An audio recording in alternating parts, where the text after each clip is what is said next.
enforcing the COVID-19 laws? Yes, when after the last president's address to the nation, regarding the update of the COVID, the Regional Police Command began the enforcement on the wearing of the nose mask. And so we had over 700 persons that were arrested.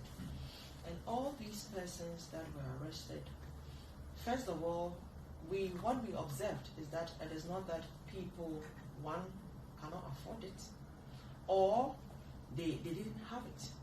Rather, we realized that it was a behavioral issue. I see. Just that excuses they have given was that, I've been wearing this for a long time, I just decided to take it off.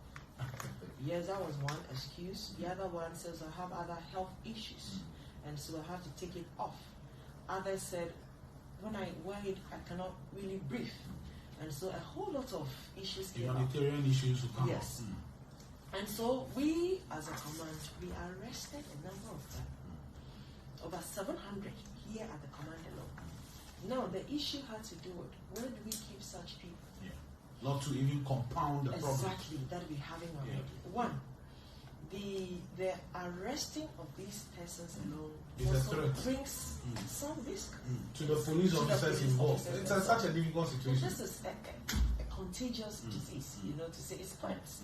And the only agent of spread is human beings. Now we do know the health status of these persons. One, we arrest them. Secondly, we bond them together. Where are we even taking them? That is counterproductive. So when we send them, where are we going to keep them in cells where probably there are other inmates of highly criminal, either suspicion or they are with criminal offenses, and so they are in either police custody, on remand, and whatever. Are we going to also add them to the already numbers? What if we go and complicate the situation there?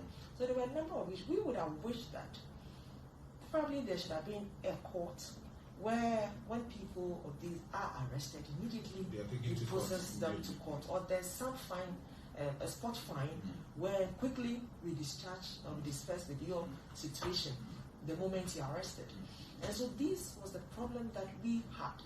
And even when they are arrested, we couldn't even send them into our facilities because their numbers may be huge. And why are you sending them? We need an airy place per what our health experts have told us. So there were a number of issues that we were encountering as a police, as a law enforcement agency. And so another way we went about it was to continue to counsel them. Yes, to use the education and sensitization. So in some areas, they did not use the arrest because the police have a number of ways by which they discharge our duties.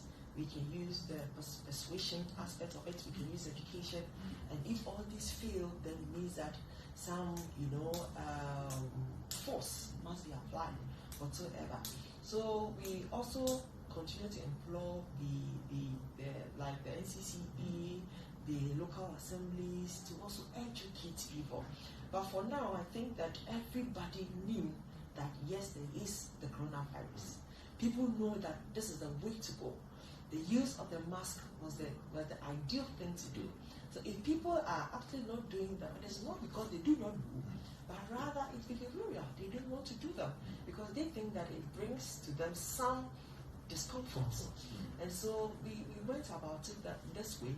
Then we also flushed a number of sports, There were a number of drinking sports, clubs that were still operating. After I saw the police chase one pub in Mungwa. I saw a video of. Yes, we were doing them even this weekend. The situational report that I've gotten. On the vast they were there. They were all over, making sure that people adhere to these simple protocols. So we should not always expect the police to be around before we do the right thing. This is a pandemic that has claimed a lot of lives. And so if we love ourselves and love others, the best thing for us to do as a good citizen of Ghana is to ensure that you do the right thing so that you don't incur the wrath of the police, or you don't expect the police to come before you do the right thing. I think this is as simple as that. and I'll continue to encourage everyone to ensure that you adhere to these safety protocols. We are very